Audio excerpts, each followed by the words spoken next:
Hello students, आइए देखते हैं इंग्लिश के कुछ और इंपॉर्टेंट इडियम्स, कॉमन यूज के कुछ और idioms.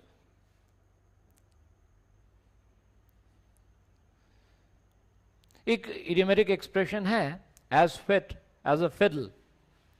If somebody is as fit as a fiddle, what does it mean? As fit as a fiddle. As fit as a fiddle का मतलब होता है स्वस्थ होना, तंदुरुस्त होना। अगर किसी व्यक्ति के लिए आप कहते हो कि the person is as fit as a fiddle, तो आप कहना चाहते हो कि वो व्यक्ति, वो इंसान एकदम तंदुरुस्त है, एकदम स्वस्थ है ना? तो इसका मतलब होगा very healthy and strong, very healthy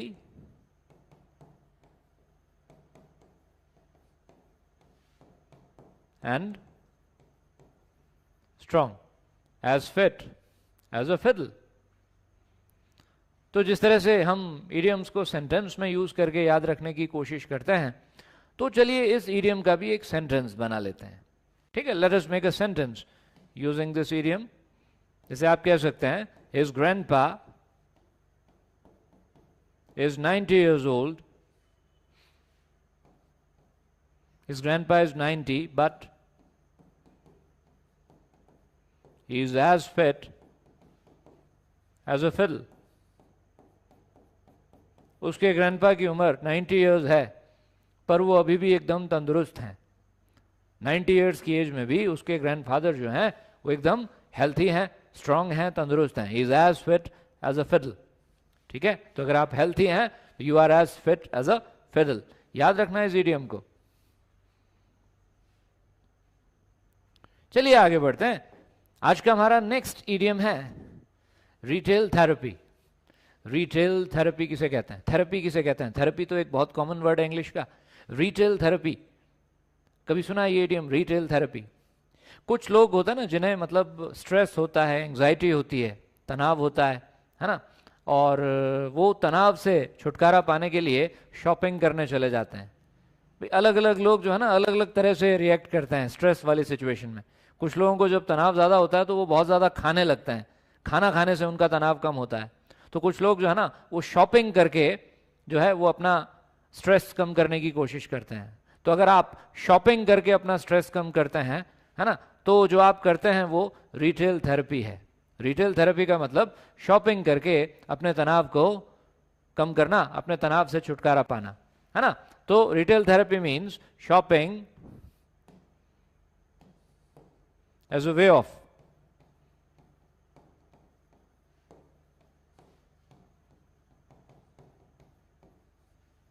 getting rid of stress. Stress से छुटकारा पाने के लिए शॉपिंग करना, रिटेल थेरेपी। तो जैसे सेंटेंस बना लेते हैं, Natasha needed some retail therapy.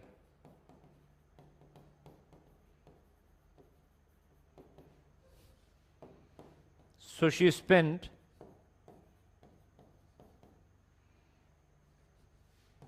the whole evening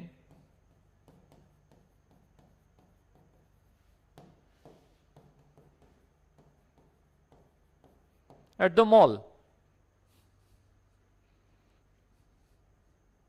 Natasha को कुछ रिटेल थेरेपी की जरूरत थी, वो बहुत स्ट्रेस में थी, बहुत तनाव में थी, है ना। तो वो शॉपिंग मॉल चली गई और पूरी शाम उसने शॉपिंग मॉल में बिताई। शॉपिंग करके उसने अपना स्ट्रेस कम किया। She needed some retail therapy, so she spend the whole evening at the mall, है ना। तो इसे कहते हैं retail therapy, shopping as a way of getting rid of stress.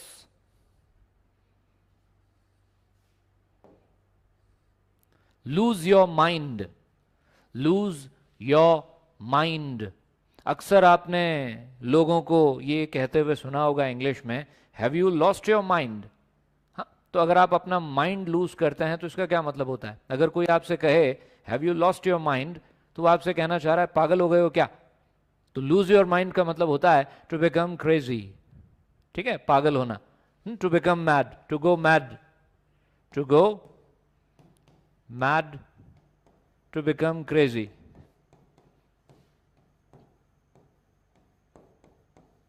अक्सर बोलचाल की भाषा में जब कोई इंसान कोई ऐसा काम करता है ना, कोई मूर्खता करता है, तो हम उससे कहते हैं पागल हो गए हो क्या, है ना। तो उसके लिए have you lost your mind, हाँ, तो सेंटेंस बना के देखते हैं। You have spent 10,000 rupees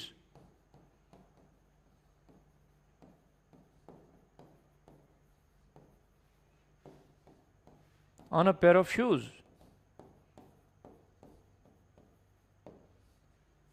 Have you lost your mind?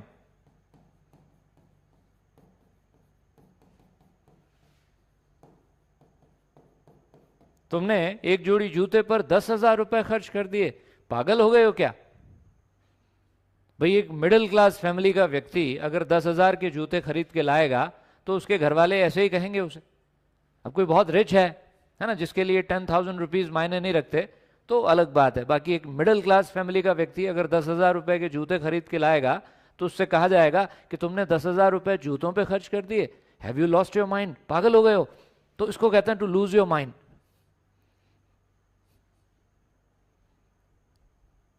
है ना। अब लूज, लूज जो है वो फर्स्ट फॉर्म है, लूज की सेकंड फॉर्म होती है लॉस्ट।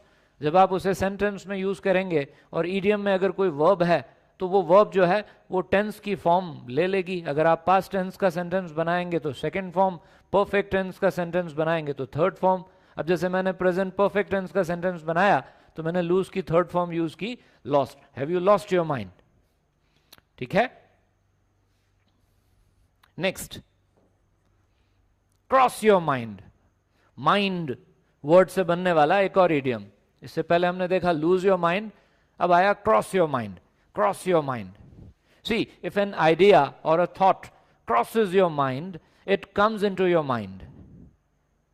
अगर कोई विचार, अगर कोई आइडिया, अगर कोई थॉट आपके माइंड को क्रॉस करता है तो इसका मतलब वो विचार आपके माइंड में आता है ना। हम अक्सर कहते हैं या सुनते हैं ऐसा, it never crossed my mind. It never crossed my mind का मतलब ये चीज तो मेरे माइंड में आई ही नहीं। तो if something, if a thought crosses your mind, it comes into your mind. तो इसका मतलब होता है to cross your mind means to come into your mind, to come into your mind, to come into your mind। Sentence बना लेते हैं इसका भी। This idea did not cross my mind, didn't cross my mind।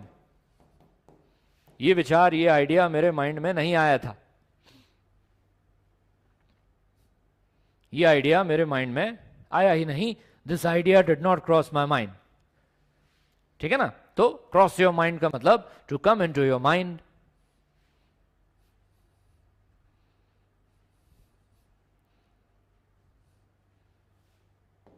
मन में किसी विचार का आना। चलिए नेक्स्ट इडियम है know something inside out. Know something inside out. Now if you know something inside out, it means that you know it very well. किसी चीज को आप बहुत अच्छे से जानते हो, किसी चीज से आप बहुत अच्छे से परिचित हो, वाकिफ हो, है ना, तो you know it inside out. तो इसका मतलब to be very familiar with something, to know something very well. It means to be very familiar with something,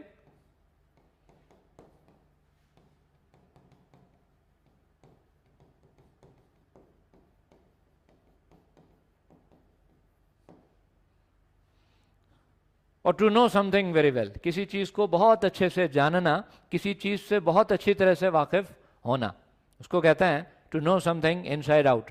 अब ये किसी व्यक्ति के लिए भी यूज हो सकता है। अगर आप किसी इंसान को, किसी पर्सन को अच्छे से जानते हो तो आप कह सकते हो I know him inside out, I know this man inside out. इसका मतलब मैं इस आदमी को बहुत अच्छी तरह से जानता हूं, I know this man inside out. आप किसी चीज को, किसी जगह को, किसी बात को अच्छे से जानते हैं तब भी आप कह सकते हैं I know it inside out, ठीक है। सेंटेंस बना लेते हैं।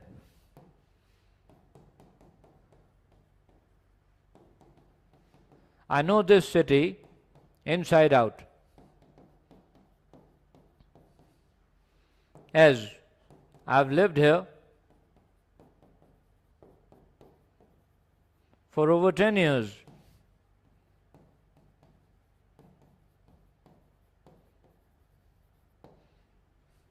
मैं इस शहर को बहुत अच्छी तरह से जानता हूं क्योंकि as means because, क्योंकि मैं यहां 10 साल से भी ज्यादा समय से रह रहा हूं, या मैं यहां 10 साल से भी ज्यादा समय तक रहा हूं। तो किसी जगह पर आपने 10 साल से भी ज्यादा वक्त बिताया है तो आप उस जगह को बहुत अच्छे से जानते होंगे। तो वही आप कह रहे हैं कि I know this city inside out, means I know this city very well. मैं इस शहर को बहुत अच्छी तरह से जानता हूं क्योंकि मैंने यहां पे 10 साल से भी ज्यादा वक्त बिताया है। मैं यहां पे 10 साल से भी ज्यादा समय से रह रहा हूं या रहा हूं। I've lived here for over 10 years. है ना? तो जैसे कि मैंने अभी कहा कि ये आप किसी समथिंग की जगह यहां पे somebody भी हो सकता है। कोई इंसान है जिसको आप बहुत अच्छे से जानते हैं तो आप उसके लिए भी कह सकते हैं I know you inside out, मैं तुम्हें बहुत अच्छे से जानता हूं। ठीक है? तो नो समथिंग और somebody इनसाइड आउट। नेक्स्ट, गो ओवरबोर्ड।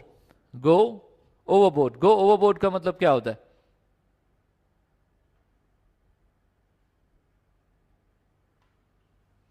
है ना? हिंदी में हम कहते हैं हद करना, हद कर देना। कभी कभी हम किसी काम को लेकर इतने ज्यादा उत्साहित हो जाते हैं, है ना, कि हम हद कर देते हैं।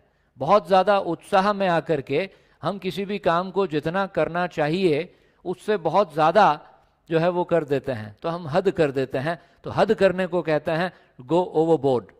हाँ, तो it means to be too enthusiastic about something, to be too enthusiastic about something. किसी चीज को लेकर के बहुत ज्यादा enthusiastic होना, बहुत ज्यादा उत्साह में आकर के हद कर देना, to do too much of something. या कोई काम आपने बहुत ज्यादा कर लिया जितना नहीं करना चाहिए था, है ना, जोश जोश में आपने उस काम को कुछ ज्यादा ही कर दिया, है ना, तो उसको कहते हैं गो ओवरबोर्ड। है ना? अब गो देखो वर्ब है। अब अगर आप पास्ट टेंस का सेंटेंस बना रहे हैं, सिंपल पास्ट टेंस का, तो गो की सेकंड फॉर्म यूज कर लेंगे वेंट। ठीक है ना? तो जैसे सेंटेंस है ये, he went overboard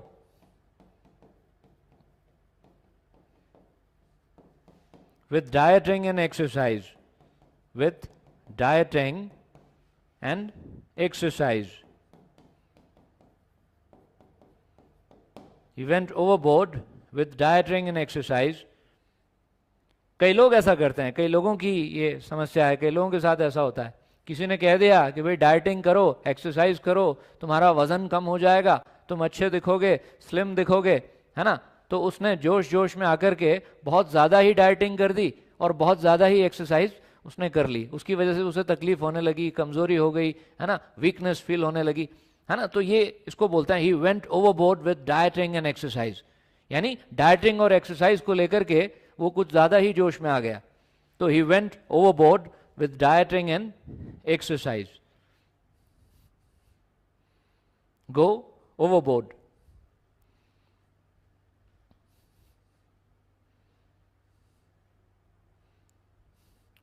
Titan your belt, Titan your belt. अपने बेल्ट को टाइटन करने का मतलब क्या होता है?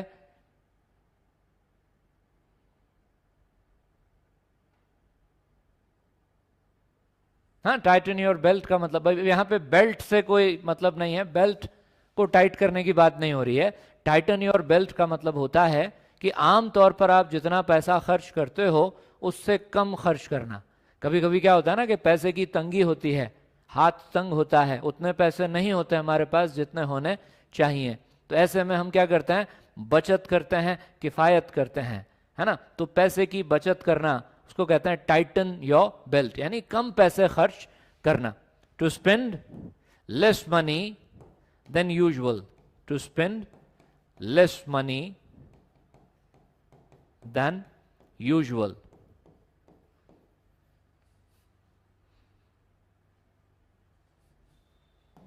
सेंटेंस बना लेते हैं। You need to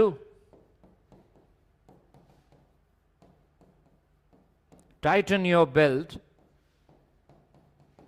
during hard times, during hard times. मुश्किल वक्त में हमें बेल्ट को टाइटन करने की ज़रूरत होती है, हमें बेल्ट को टाइटन करना पड़ता है। मतलब कि मुश्किल वक्त में हमें जो है खर्चा कम करना पड़ता है। तो इसका मतलब वही हुआ, खर्चा कम करना, कम पैसे खर्च करना, क्योंकि ज़्यादा पैसे हैं नहीं। ज़्यादा पैसे हैं नहीं तो क्या करेंगे, कम खर्च करेंगे, है ना। तो tighten your belt, you need to tighten your belt during hard times.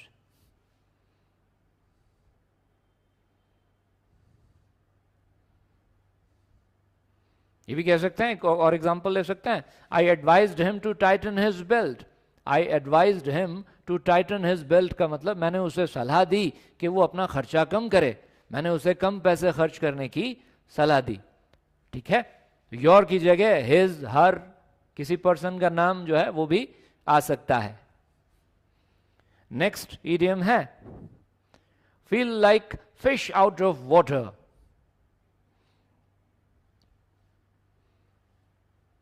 है ना, जल बिन मछली। मछली को, फिश को पानी से बाहर निकाल दिया जाए तो वो तड़पने लगती है ना। तो कोई व्यक्ति, कोई इंसान अगर इस तरह से फील कर रहा है जैसे मछली पानी से बाहर आकर फील करती है, तो उसका मतलब क्या हुआ, टू फील वेरी अनकंफर्टेबल। कभी कभी आप है ना अनकंफर्टेबल, बेचैन फील करते हैं। मतलब आप आमतौर पर जिस एनवायरनमेंट में रहने के आदी हैं, है ना, जिस माहौल में रहने के आदी हैं, आपको उस एनवायरनमेंट से बाहर किसी दूसरे एनवायरनमेंट में भेज दिया जाए तो आप अनकंफर्टेबल हो जाते हो। You feel like fish out of water. तो इसका मतलब टू बी वेरी अनकंफर्टेबल, बहुत अनकंफर्टेबल होना या बहुत अनकंफर्टेबल फील करना, टू बी वेरी अनकंफर्टेबल।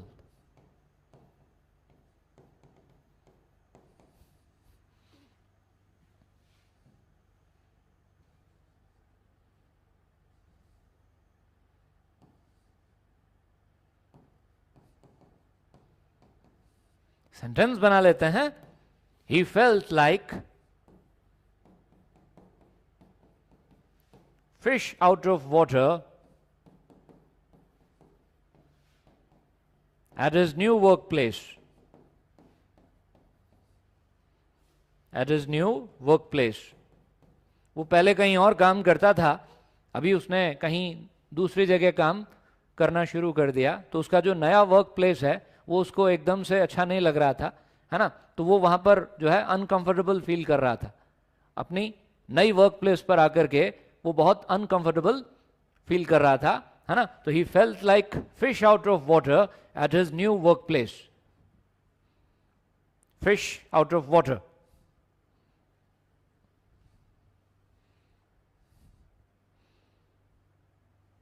है ना, तो बहुत आसान काम है इडियम्स को याद करना, समझना, है ना। बस उसको समझ करके उसका सेंटेंस जो है एग्जाम्पल के लिए, है ना, वो हमें बना लेना चाहिए या उस सेंटेंस को हमें याद कर लेना चाहिए कहीं से देख के। चलिए next, read somebody like a book or read someone like a book. someone means a person, कोई व्यक्ति, किसी व्यक्ति को किताब की तरह पढ़ना। अगर आप पढ़े लिखे हैं, अगर आप लिटरेट हैं, तो आपको किताब पढ़ने को दी जाए तो आप उसे पढ़ लेते हैं। तो इसी तरह से किसी इंसान को भी अगर आप पढ़ लेते हैं तो इसका मतलब आप उस इंसान को बहुत अच्छी तरह से जानते हैं, आपको पता होता है कि वो व्यक्ति इस समय क्या सोच रहा है। ठीक है ना। तो आप कह सकते हो, अगर किसी से आप कहते हो कि I can read you like a book, I can read you like a book, तो इसका मतलब आप उससे कह रहे हो कि मैं, तुम क्या सोच रहे हो मुझे पता है, मैं तुम्हें किताब की तरह पढ़ सकता हूं, है ना। तो इसका मतलब है टू अंडरस्टैंड और टू नो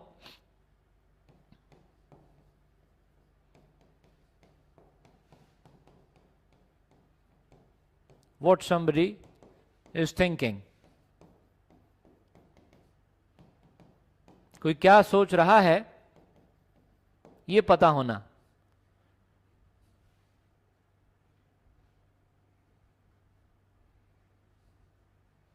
है ना। सेंटेंस बना लेते हैं, एग्जाम्पल ले लेते हैं इसका। She has lived with him for 20 years.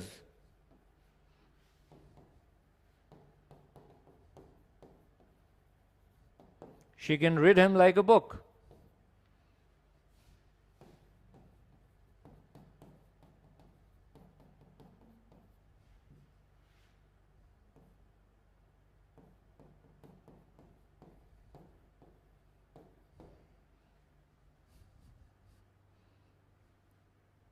वो 20 साल से उसके साथ रह रही है, या वो 20 साल उसके साथ रह चुकी है, इसलिए वो उस आदमी को बहुत अच्छी तरह से जानती है, उसके मन में क्या चल रहा है उसे पता होता है, वो उसे किताब की तरह पढ़ सकती है। उसके मन में क्या चल रहा है वो समझती है, क्योंकि उसने उसके साथ 20 साल बिताए हैं। She can read him like a book to understand what somebody is thinking, what somebody thinks. Read somebody like a book.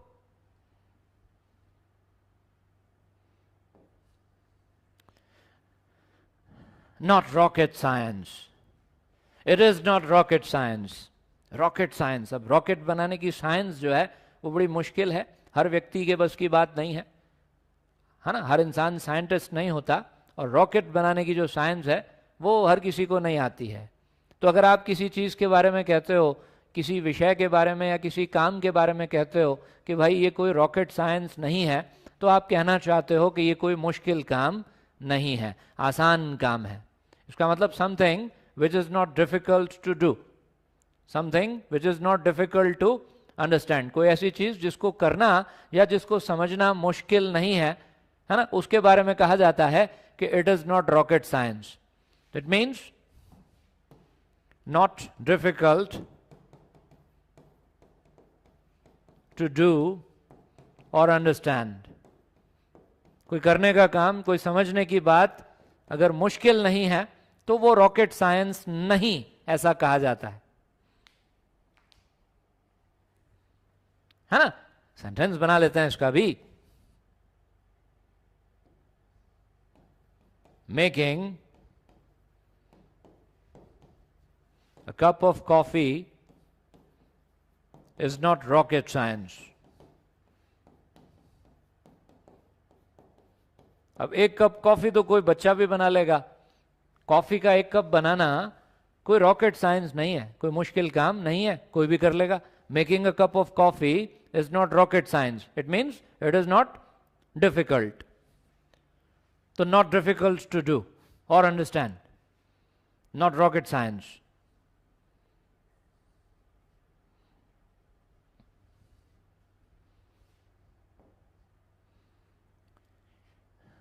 Keep your nose to the grindstone, ये भी एक इडियम है। Keep your nose to the grindstone, इसका क्या मतलब होता है? Keep your nose to the grindstone का बिना रुके लगातार मेहनत करते रहना। हाँ, to work hard without stopping to rest, to work hard without stopping to rest. It means to work hard without resting, बिना आराम किए लगातार काम करते रहना। Keep your nose to the grindstone, ठीक है ना। सेंटेंस बना लेते हैं इसका भी। If you keep your nose to the ग्राइंडस्टोन,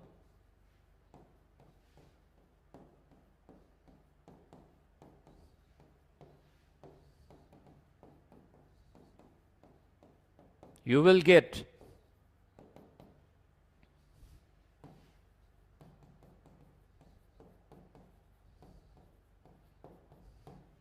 the desired result. You will get the desired result. अगर तुम लगातार मेहनत करते रहोगे, रुकोगे नहीं, तो तुम्हें मनचाहा परिणाम मिल जाएगा। If you keep your nose to the grindstone, you will get the desired result. ये इसका सेंटेंस हो गया, एग्जाम्पल सेंटेंस।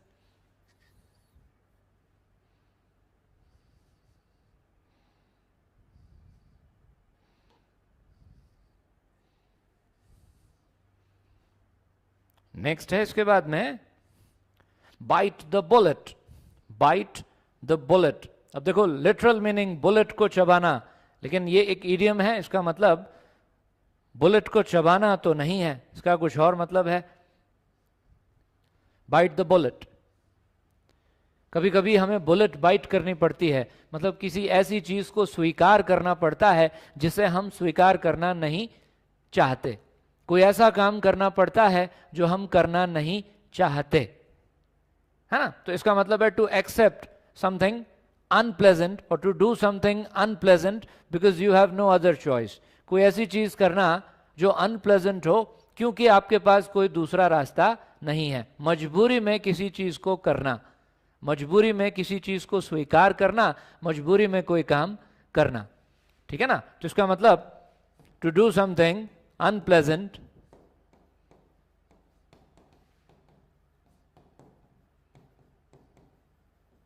बिकॉज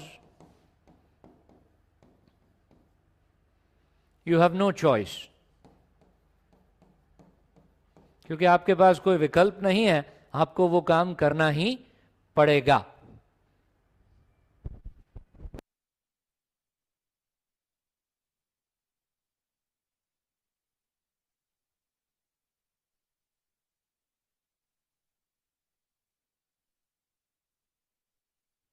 तो इसको भी हम सेंटेंस में यूज कर सकते हैं इस तरह से, sometimes we just have to bite the bullet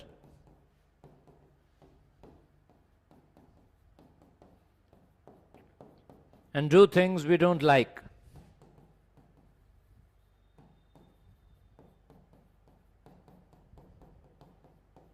Sometimes we just have to bite the bullet and do things we don't like. हम सबकी लाइफ में कभी कभी मतलब ऐसी परिस्थिति आती है जब हमें ना चाहते हुए भी किसी चीज को करना पड़ता है। तो ये सेंटेंस कह रहा है कि कभी कभी हमें ना चाहते हुए भी बुलेट को बाइट करना होता है और वो काम करना पड़ता है जो हम पसंद नहीं करते। We just have to bite the bullet and do things we don't like, है ना। तो बस इसका मतलब ये है कि ऐसा काम करना जो आपको पसंद नहीं हो, है ना, जिसे आप वैसे करना नहीं चाहते लेकिन मजबूरी में करना पड़ रहा है। मजबूरी में कोई काम करना, bite the bullet.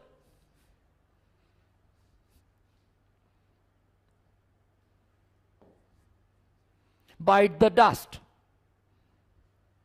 Bite the dust, bite the dust, dust को बाइट करना, ठीक है, धूल चाटना हिंदी में बोलते हैं, बाइट द डस्ट। तो अगर कोई चीज या कोई व्यक्ति डस्ट को बाइट करता है तो इसका मतलब वो असफल होता है या उसकी हार हो जाती है ना। तो इसका मतलब है असफल होना या हार जाना। बाइट द डस्ट का मतलब है टू फेल और to be defeated, to fail और टू बी डिफीटेड, असफल होना या हार जाना।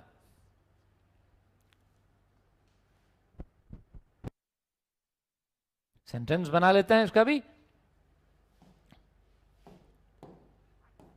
If you work in a slipshod manner,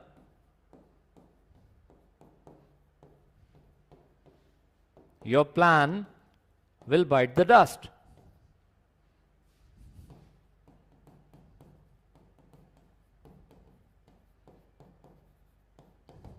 Slipshod, slipshod का मतलब होता है careless, लापरवाही वाला।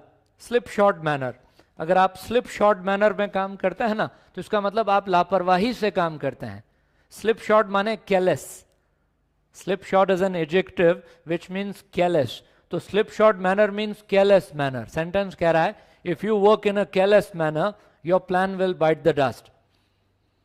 जो योजना तुमने बनाई है, जो प्लान तुमने बनाया है, उस प्लान को सफल बनाने के लिए तुम्हें जो है बड़े ध्यान से काम करने की जरूरत है। अगर तुम लापरवाह होकर काम करोगे तो तुम्हारा प्लान फेल हो जाएगा। Your plan will bite the dust means your plan will fail, तुम्हारा प्लान फेल हो जाएगा। तो बाइट द डस्ट का मतलब होता है फेल होना, असफल होना या हार जाना, है ना। किसी व्यक्ति का हार जाना, उसके लिए भी हम ये बाइट द डस्ट यूज कर सकते हैं। हम कह सकते हैं he made his enemy bite the dust, he made his enemy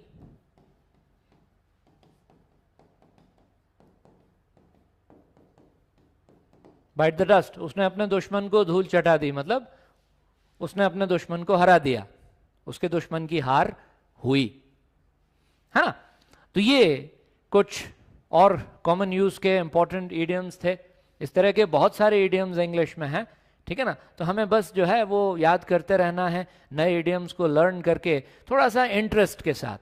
vocabulary, idioms, हाँ, सिनोनिम्स, एंटोनिम्स, इसमें जब तक इंटरेस्ट नहीं लेंगे, हम जेन्युइन इंटरेस्ट नहीं लेंगे, तब तक इन्हें याद रखने में दिक्कत आएगी। तो थोड़ा सा इन चीज़ों में इंटरेस्ट भी होना ज़रूरी है, ठीक है। तो इन ईडियम्स को दोबारा अच्छी तरह से देखेंगे और इनको याद करेंगे। Thank you, all the best.